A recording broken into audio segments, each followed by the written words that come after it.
secure.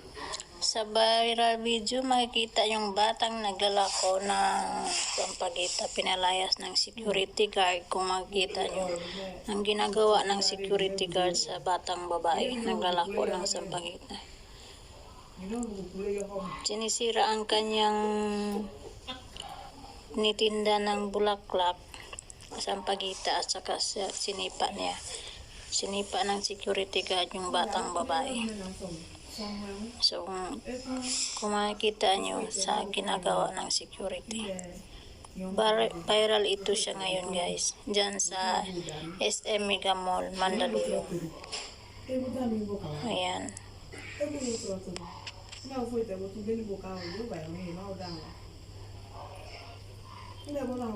Ayan ang statement ng Mega Mall. Matatanggal tong security to guys sa kanyang serbisyo. Jenny Garcia, nagbebenta ng sampagita. Okay, so nawa naman ako kasi umuulan. So ito, nagpaalam naman ako na i-video natin kung sakasakali mayroong mabuting kalooban dyan na kahit pa paano matulungan natin si Jenny Garcia. Tama? Bali, saan ka nag-aaral? Okay, nag-aaral si Jenny sa Pugad Lawin High School. Saan located dyan? Oh, Muñoz, ang layo nito ah. Okay, Muñoz, si Jenny nag-aaral. Tapos nakarating siya dito sa SM Mega Mall.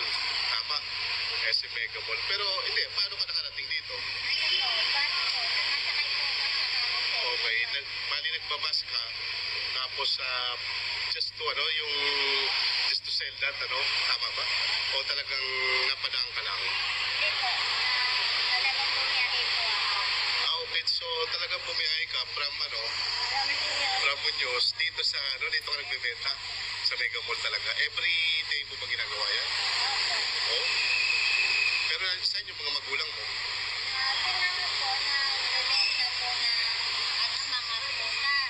O si mama mo nagbebenta ng prutas? Pedor, okay. So parang ginagawa mo, gusto mo matulungan yung mama mo. Anyway, ilang taong ka na, Jenny? 16. Okay, pero hindi halata ah. 16 ka na. Okay. Year? Grade 10. Pag grade 10 ba ka, ano ba yung graduating ka sa ano? Ano no? Moving up. So, after ng senior high school ka na, okay. 16 years old, okay. So, ganun mga katubo, nagtatsaga si Jenny na magbenta ng sampagita. Pwede ba tingin siya sampagita? Okay, yan yung mga katubo, yung mga sampagita ni Jenny na binibenta. Okay, so magkano lahat yan? Okay, so ito, tutulungan natin mga katubo si Jenny na para kahit paano, binili ko ba yan na makakauwi ka na? Okay, para kahit, kasi umuulan mga katubo, no? Kung nakikita nyo, malakas yung ulan sa labas, kaya nagpahinga muna ako rito sa may SM Mega Mall, dito sa may Manginasal. So, ito, nakita nga ako ni Jenny na binibentahan ako ni Jenny ng sampagita. So, naawa naman ako, sabi ko, bibiling ko na lang. So, ito, binidyo ko para kung sakali na meron nga pong gustong tumulong kay Jenny na may mabuting kalooban dyan sa pag-aaral niya, no? Ilan pa kayo magkakapatid? 4. So, pangilang ka? Panganay ko.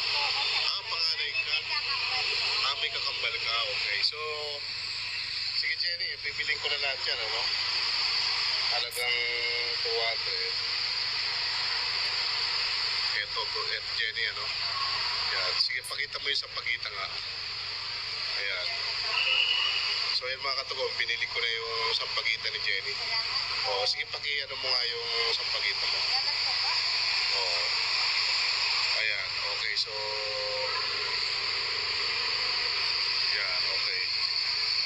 So, bali, kukuha lang ako ng konti, pero sa'yo pa rin yan, no? Bali, binili ko lang para kung halimbawa.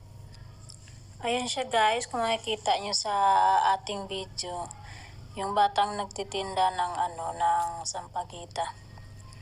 Yung nag-aaral to siya guys, malayo ang biyahe niya punta ng SM Mega Mall. So, nagtitinda ng sampagita. So, tingnan nyo kung anong mangyari sa kanya na sinasaktan ng isang security guard sa SM Megamall. Viral ito guys. Ito panoorin nyo hanggang matapos. Kasi ito guys, binili ng isang tao, ng isang kuya nga kanyang sampagita. Halagang 200 man yung pagbinta niya ng kanyang sampagita. So, binili ni kuya 200. Tapos yun, dinagdagan ni kuya 200 ang kanyang pera. So, panoorin natin guys hanggang sa dulo. Ayan. Dadagdagan pa natin ng 200 pesos. O yan, para kahit pa paano makatulong sa iyo, ano? Sana kung di uwi ka na kasi umuulan eh. O, sige Jenny, ituloy mo lang yan, tsaga lang. Balang araw, nakarating mo rin yung mga pangarap mo, ano? By the way, Aris nga pala. Okay, sige Jenny, maraming salamat sa iyo at God bless sa iyo, ano? O, mag-iingat ka sa pag-uwi. Sige, bye-bye.